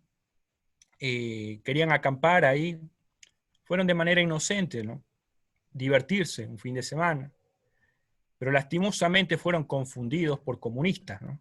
En aquella época la gente estaba atemorizada, ¿no? La gente ignoraba algunas cosas, y entonces el mismo sacerdote de la Iglesia Católica ahí avaló de que estos jóvenes eran comunistas y que venían a hablar en contra de Dios, venían a causar estragos en el pueblo, cuando realmente ellos querían solamente acampar, o sea, no estaban haciendo nada malo, ¿no? Pero entonces los confundieron y los asesinaron. Y es grotesco lo que pasa, ¿no? 4 personas murieron aquella noche, ¿no? Se cansaron de golpearlos. Y uno de los sobrevivientes, el señor de abajo, Julián González, quien perdió 2 o 3 dedos, si no me equivoco, de la mano, ¿no? Él declaraba con el tiempo, ¿no? Y él decía, yo ya no les guardo rencor, ¿no? Yo ya los he perdonado. Pero él se sentía culpable porque él era el que había querido llevar a sus amigos a acampar, ¿no? Lastimosamente la justicia a mano propia tiene estas consecuencias letales también. Cuando nosotros vemos y decimos, ¿no? Cuando vemos, hay un maleante, ojalá lo termine matando, ¿no? Pero ¿será que realmente es así? ¿Es la mejor salida? ¿Nosotros como cristianos podemos pensar como el mundo piensa o tenemos que pensar distinto? Evidentemente ha habido casos donde la justicia a mano propia no ha sido la mejor solución. Se ha cobrado vida de personas inocentes, ¿no? Y dentro de esa vida atrás hay familiares que sufren estas pérdidas. También hablando acerca de la sentencia, ¿no? Darle una sentencia de muerte a una persona, ¿no? ¿Cuántas veces escuchamos, ¿no? Ojalá condenen a los violadores, a todos, a que se mueran, ¿no? También no ha sido una buena solución en muchos casos, ¿no? George Stinney es el niño que ustedes ven en su pantalla. Dice que él fue condenado por el asesinato de 2 niñas de 8 y 11 años, ¿no? En aquella época se podía condenar a los niños. En Carolina del Sur, un 24 de marzo de 1944, una época en la cual en Estados Unidos prevalecía el racismo, ¿no? La gente negra era vulnerada, la gente de color. A este niño se lo acusó de que él había matado a 2 niñas, ¿no? Blancas. Y curiosamente, el juicio solo duró 4 horas, ¿no? Claro, un juzgado de puras personas blancas también que tenía mucho rencor hacia las personas de color. Y dice que él fue ejecutado en una silla con 6.000 voltios en la cabeza, ¿no? El niño dice que llevaba una Biblia, curiosamente, ¿no? Hasta rogaba, él decía, yo soy inocente, yo no hice nada malo, por favor, perdónenme, no hice yo nada. Claro, ellos lo juzgaron, lo mataron al niño, y después de 70 años se descubrió que la viga con la cual las 2 niñas fueron asesinadas pesaba más de 19 kilos. Se decretó que el niño no era capaz de levantar la viga, ¿no? Y golpear con fuerza suficiente para matar a las niñas, ¿no? Este caso conmovió, ¿no? Porque se cobró la vida de no solamente una persona, sino un niño, ¿no? Inocente, ¿no? Lo acusaron de algo que él no había hecho. Conmovió tanto que el escritor Stephen King escribió un libro, Milagros Inesperados, que también fue llevado a la pantalla del cine, donde el director Davor Fram, junto con el actor Tom Hanks, le dan vida a esta película, ¿no? Y en la película podemos ver a una persona grande, ¿no? Que es también acusada de violar y matar a una niña. Pero esta persona era inocente en la película también. Pero esta persona dice que tenía la transparencia de un niño, ¿no? La inocencia de un niño. Por eso, creer que la solución es matar a las personas es erróneo, ¿no? Estamos equivocados. Eso no nos compete. Desde el Antiguo Testamento hemos visto que había un juzgado. A través de los años, el mundo ha ido desarrollándose, supuestamente, ¿no? Aunque vemos cosas grotescas muchas veces, como linchamiento y estas acciones. La gente ha ido cambiando, los derechos humanos han ido evolucionando, pero sin duda alguna, nosotros como cristianos tenemos que tener en claro de que nosotros no podemos optar por la venganza. No puede entrar en nuestra mente quitarle el don de la vida a una persona, ¿no? Hablaba la doctora, hablaba Enrique, de que Dios ha dado vida a una persona con un propósito especial, ¿no? Jeremías dice, ¿no?, que antes del vientre de nuestra madre nosotros tenemos planes extraordinarios, ¿no? Dios sabe con qué propósito nos manda a esta tierra, ¿no? Pero cuando empezamos a vivir en este mundo, cada ser humano muchas veces toma sus decisiones, ¿no? Se aleja de Dios. Y muchas veces esas decisiones hacen de que tome malas acciones y sufra consecuencias, ¿no? Pero tengamos en cuenta de que las personas que aún se equivocan, los malhechores, siguen siendo hijos de Dios. Un día Dios pensó en traerlos a este mundo, ¿no? Y sabrá Él darle un juicio a esas personas, ¿no? No nos compete a nosotros, los seres humanos, quitarle la vida a alguien. Si los buenos matamos a todos los malos, al final quedaremos solo asesinos, dice una frase, ¿no? Porque al final habría que preguntarse quién es bueno, ¿no? ¿Será que yo estoy libre de cometer un error? ¿Será que mi pariente, mi familiar está libre de cometer un error? ¿Cómo me gustaría ser tratado cuando me equivoque? ¿Con misericordia o que realmente acabaran con mi vida? Es cierto, tenemos que ir siempre del lado de la justicia. La persona que obra mal, hay que juzgarla. Para eso hay autoridades. Tiene que pagar su culpa. Pero nosotros no podemos quitarle la vida. Hasta ahí estamos limitados.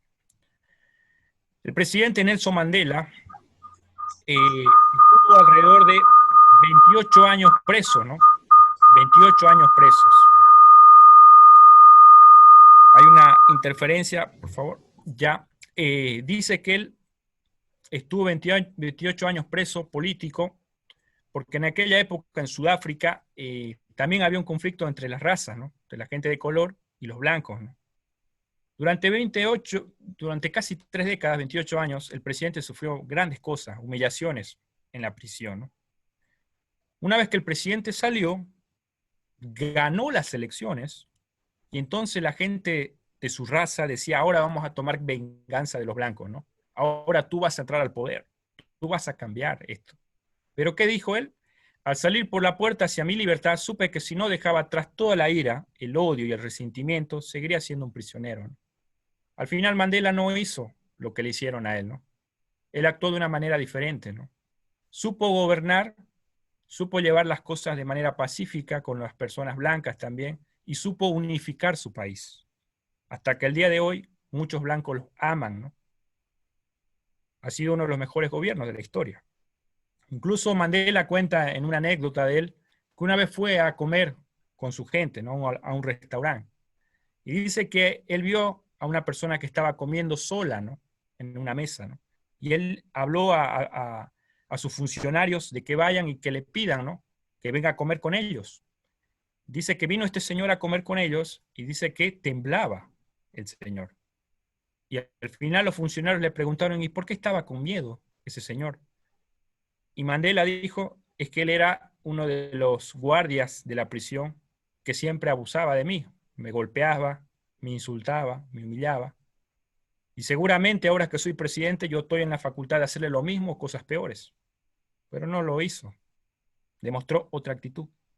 Supo ser sabio, ¿no? Porque si nosotros seguimos haciendo lo mismo, no hay una solución posible.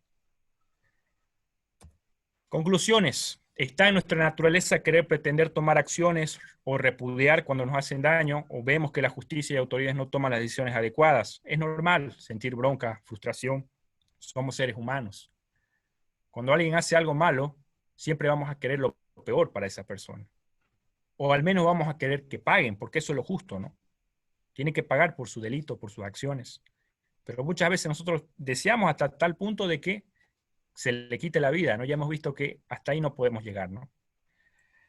Pero aprendamos a tomar el consejo de Jesús, de marcar la diferencia en nuestra forma de pensar y actuar. Es un estándar alto que Dios nos ha dejado, pero que puede ayudarnos a obtener ese cambio.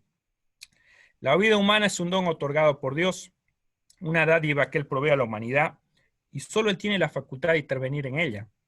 No nos compete quitarle ese don a nadie. Saber que Él obra mal terminará mal. La persona que evidentemente está actuando mal, nosotros muchas veces decimos, pero ¿por qué no le pasa algo así, ¿no? Podemos sentir eso, pero tengamos en cuenta de que toda persona que obra mal, un día termina mal, ¿no? Es la vida, es Dios quien se encarga de que termine mal. Y que Dios se encargará al final de hacer justicia. Mía es la venganza, yo daré el pago merecido, dice el Señor, ¿no? Es lo que Dios dice, ¿no? Déjemela, mía es la venganza, ¿no? A veces es sabio decir, dejemos en manos de Dios. Él va a juzgar, ¿no? El hacer justicia es trabajo exclusivo de Dios, no de nosotros, los seres humanos. Sin embargo, cuando veamos actitudes negativas e injustas, es nuestro deber hacerlas conocer a las debidas autoridades y no callarnos. Acá tenemos que tener en cuenta esto, ¿no? Tampoco es también limitarnos a decir, no voy a hacer nada, ¿no? Dios se va a encargar, ¿no? Si es que yo estoy viendo que alguien está haciendo cosas malas.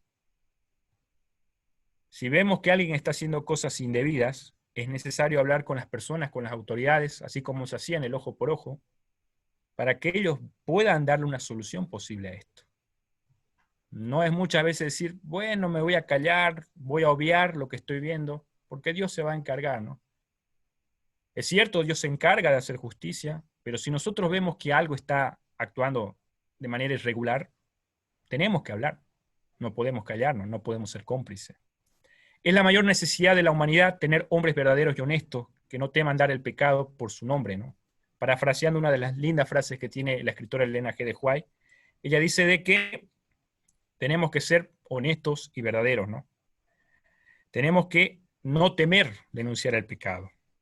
Y con esta frase quiero terminar y que tengamos siempre en cuenta. Demostrar que soy distinto es la mejor forma de demostrar que soy seguidor de Jesucristo. Cuando yo actúo de una manera distinta, cuando marco la diferencia en mi forma de pensar y actuar, entonces yo demuestro ser seguidor de Cristo. Que Dios nos bendiga. Gracias.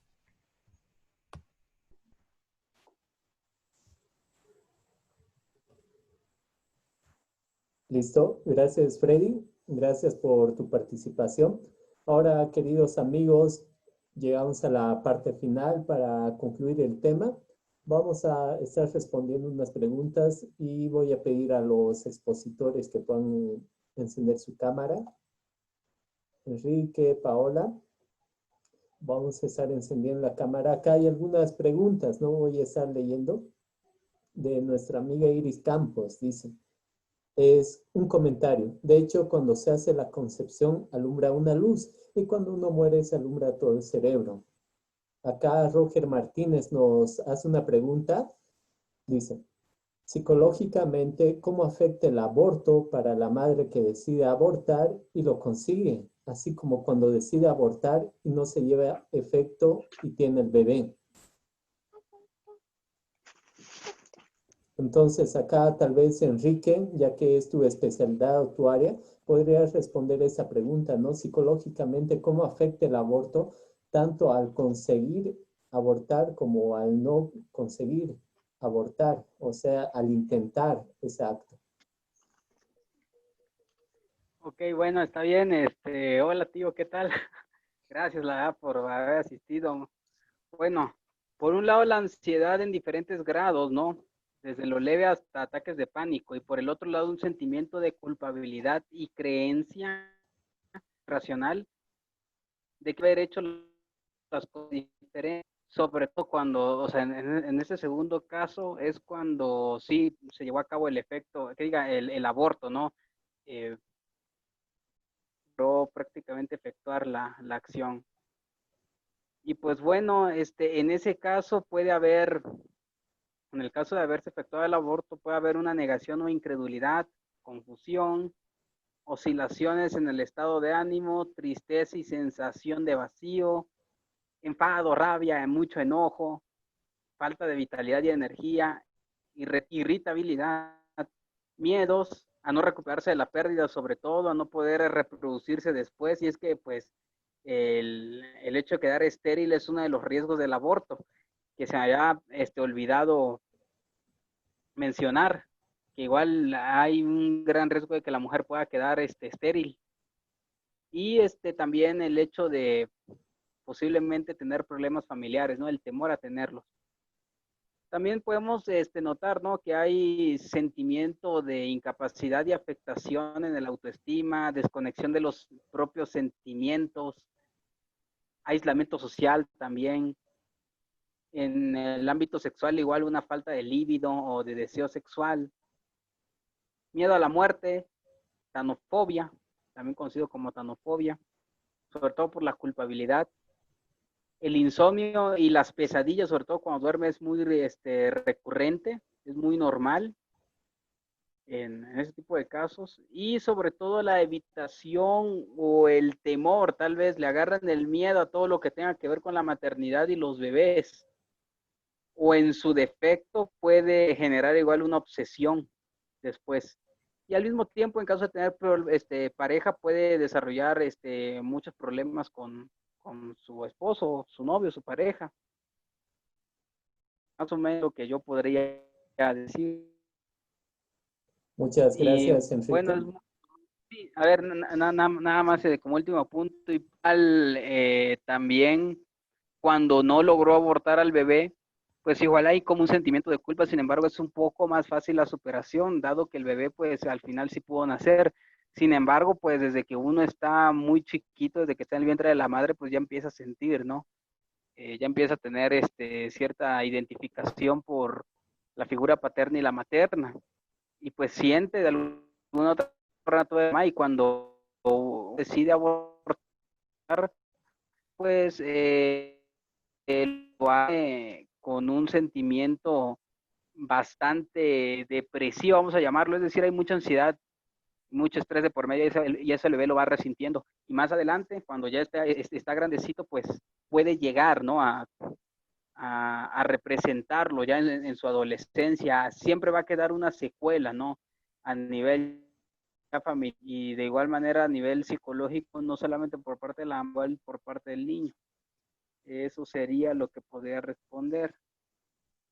Gracias, Enrique. Vamos a pasar a la segunda pregunta. Doctora Paola, acá hacen esta pregunta, ¿no? Y dice, ¿en qué caso puede considerarse el aborto como una posible opción?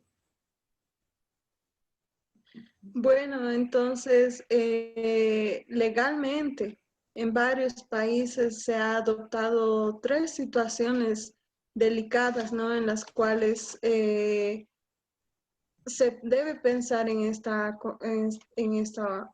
opción, ¿no? Legalmente, el aborto puede ser considerado, uno, en condiciones como, por ejemplo, ¿no? La madre se encuentra en un estado de salud tan delicado que no conseguiría llevar, o sea, la madre está con un estado de salud delicado que está en riesgo su vida, ¿no? Entonces ahí el caso debe ser muy bien estudiado. Como última opción debe ser pensado el aborto. Antes de eso debemos ver las posibilidades, ¿no? Si tal vez el embarazo puede seguir hasta unas etapas un poco más adelantadas para por lo menos no tener un aborto, sino un parto anticipado y dar posibilidad al feto para que pueda tener la posibilidad de vida, ¿no? Extrauterina. Y también hay otra condición, ¿no? Que también legalmente está aprobado en el caso de que una mujer que haya sufrido un abuso sexual haya quedado embarazada. Pero, como les digo, siempre en última opción es el aborto, ¿no? Antes de eso, nosotros debemos, como profesionales, tanto médicos, psicólogos, por ejemplo, teólogos, deben siempre dar el mejor consejo para la víctima, porque como bien decía Freddy, ¿no? La violencia no se destruye con más violencia, no se acaba con violencia, ¿no? Entonces, aconsejar. Y la tercera alternativa, la tercera opción, es en caso de que el feto no tenga condiciones de vida, ¿no? Por ejemplo, el caso de anencefalia, cuando el feto ya no tiene una malformación congénita en la cual no presenta cerebro ni caja ósea craneana. Listo, gracias, doctora, por la explicación muy bonita. Vamos a ir con la segunda pregunta que nuestra hermana Sandy también nos hace. ¿Qué alternativa se le puede ofrecer a una chica? Disculpe, perdón, no sé si igual podrá, discúlpame, Cristian, hablar acerca igual de o sea, de esa misma pregunta que contestó la doctora, dar un punto de vista nada más. Sí, breve, por favor, por que el hablar tiempo. desde mi punto de vista personal. ¿En qué casos el aborto podría entenderse, vamos a decirlo así? Es que ocurre lo siguiente, las feministas o neofeministas piden aborto legal bajo cualquier tipo de que sea legal, o inclusive algunas sin escrúpulos dicen no importa, hasta el séptimo mes del embarazo está bien, ¿no? Y ya, pero la cuestión es la siguiente, es que se agarran de actos prácticamente atroces como lo son una violación, una agresión sexual o un embarazo de alto riesgo, como ya había dicho en mi ponencia, para que, o sea, les puedan aprobar el aborto, ¿no? Bajo cualquier tipo de causa. Es decir, esas razones, ¿no? Trágicas y atroces son un medio para ellas, para obtener un fin, ¿no? Al fin de cuentas. Ya hemos ido las estadísticas de que si nos vamos por eso de, te violaron, vamos a legalizar el aborto, entonces bajo cualquier tipo de causa, vemos que incluso no hay muchas mujeres que queden embarazadas después de una agresión sexual al año en los países latinoamericanos, ¿no? Son pocas. Yo creo que inclusive, ¿no? Cuando hay una violación, personalmente hablando, creo que, o sea, si es legal, por lo menos en México, el aborto, ¿no? Bajo ese tipo de causa, una violación, yo no estaría totalmente a favor, pero sí estaría en contra de que le criminalizar a la mujer que decida hacerlo. Ya de por sí pasó por el martirio de una violación y si de repente decide tomar esa medida por desesperación o por lo que sea, pues sí estaría en contra, ¿no? De que se le criminalizara. También estaría en contra de que se le criminalizara al médico que no le quiera practicar el aborto.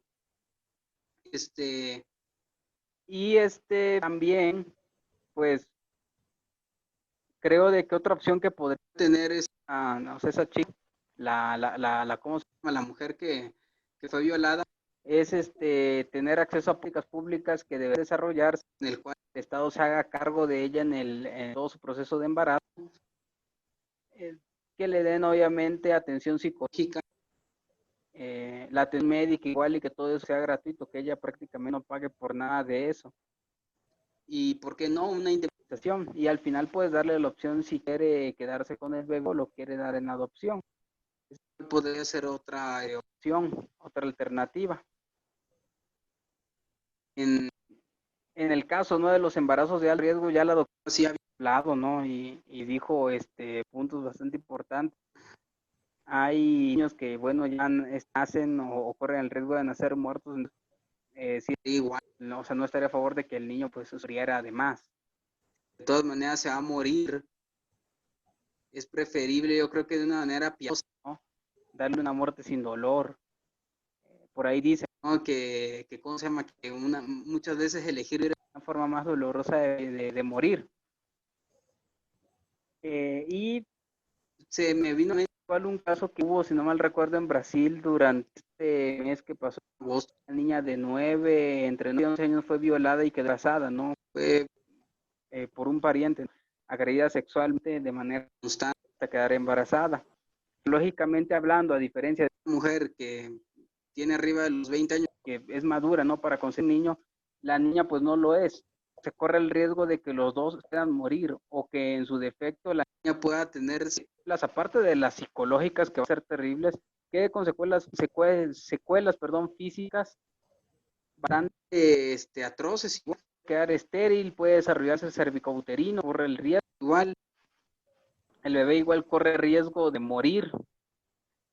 Después, que obviamente está ¿cómo se llama?, dentro del organismo de una mujer que no está fisiológicamente parada y madura para sobrellevar el embarazo. Muchas veces tienen que adelantar el embarazo, es decir, va de manera prematura. Y pues creo que bajo este causas es entendible, ¿no?, que se practique un aborto.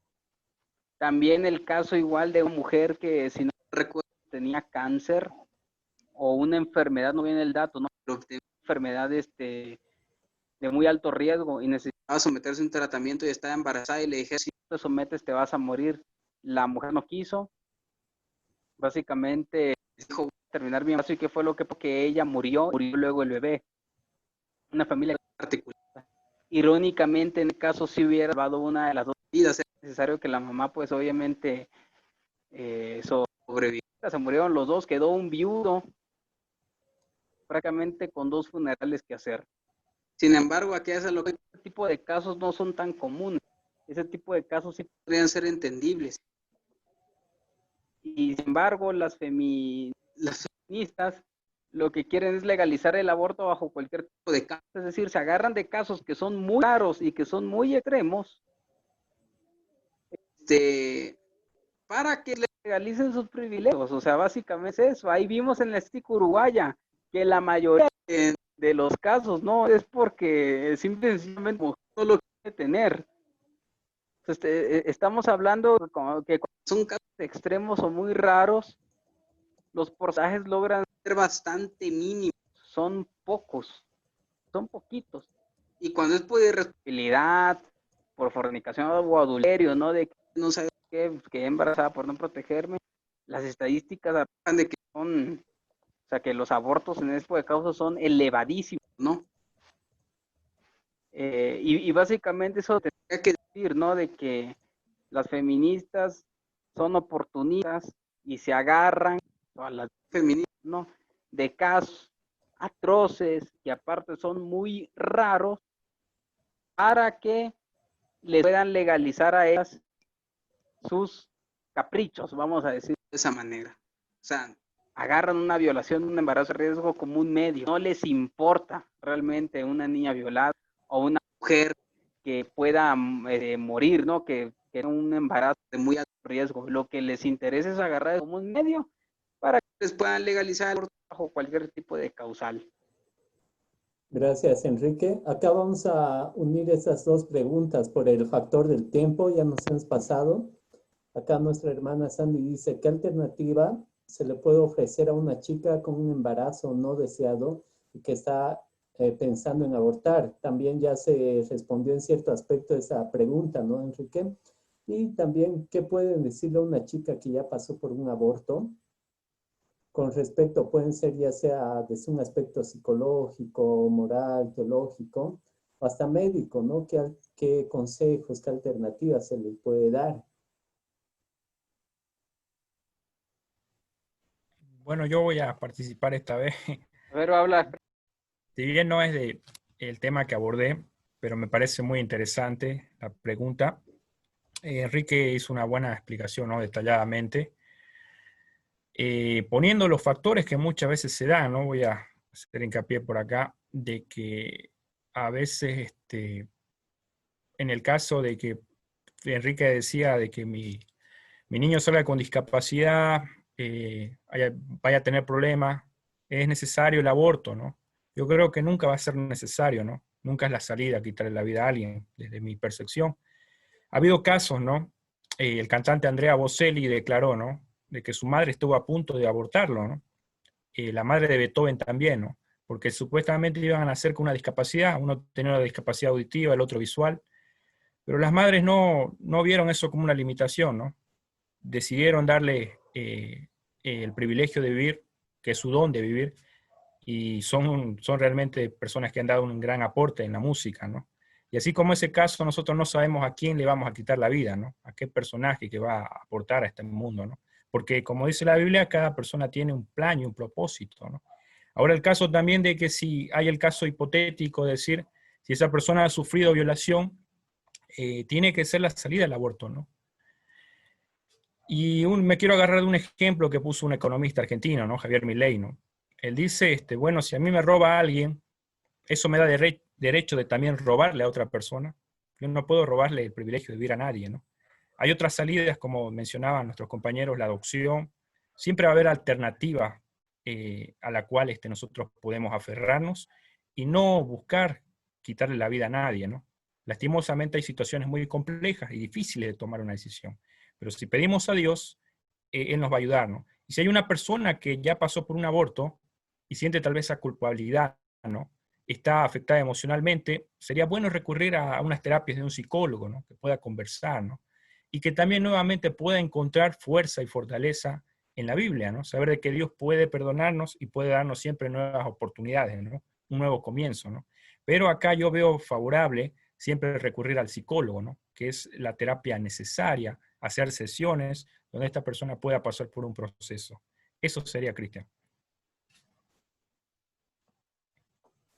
Gracias, Freddy. Entonces, acá ya hemos visto, ¿no?, un panorama más amplio de los tres aspectos, ¿no? Físico, mental y espiritual. Y ahora, queridos amigos, para concluir, les quiero, como siempre, ¿no?, invitar para que podamos promocionar este proyecto. Como saben, nosotros somos jóvenes profesionales de diferentes ramas, de diferentes especialidades. El objetivo de ese proyecto es sin fines de lucro, es llevar, ¿no?, tanto el conocimiento teológico, sociológico, psicológico, biológico, y poder compartir estos temas. Entonces, amigos, acá estoy compartiendo pantalla. Les invito a darle like y a seguir la página Odisea del Conocimiento, y también invitar a sus amigos. Por ejemplo, acá en los tres puntitos hay una opción de invitar a mis amigos, y acá va a salir seleccionar todo. Ahí enviamos las invitaciones, ¿no? Y le sale en la configuración de que tal persona te invitó para que le des like. Como les dije, amigos, el objetivo es crecer, el objetivo es llegar a más personas. Yo creo que esos temas son importantes, yo creo que esos temas son fundamentales para la sociedad hoy en día. Y si tal vez tú dices, ¿no?, es el primer seminario, la primera charla en la cual yo he asistido, te invitamos también a que busques el canal de YouTube que está con el mismo nombre, Odisea del Conocimiento. Ahí están ya todos los temas que hemos abordado, ¿no? Como les dije, son temas variados. Hablamos del COVID, de la teología sistemática que habla de la angelología, fe y ciencia, y también el primer tema de la posmodernidad. Entonces, queridos amigos, les invitamos y les agradecemos por este apoyo, por haber asistido a esta conferencia, que fue muy gratificante.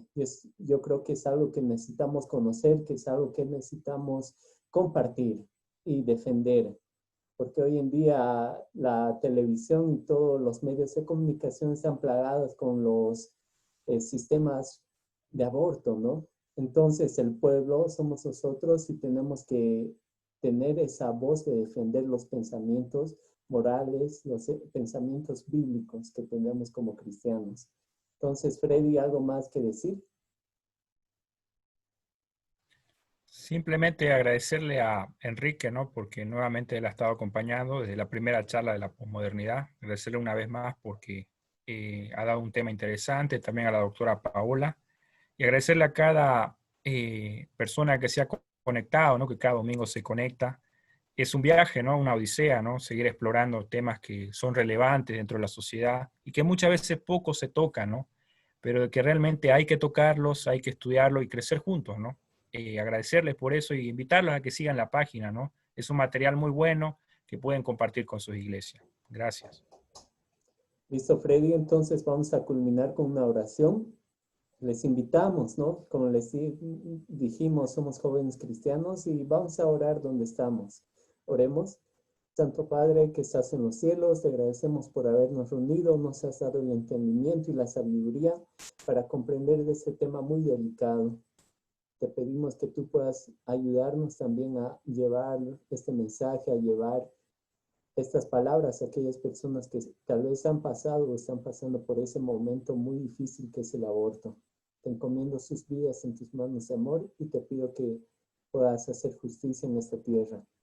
Te lo pido en el nombre de Jesús, tu Hijo. Amén.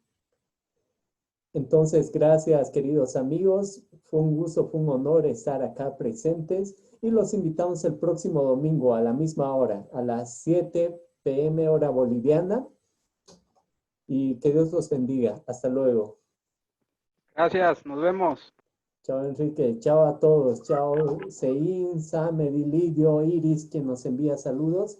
Que Dios los bendiga a todos.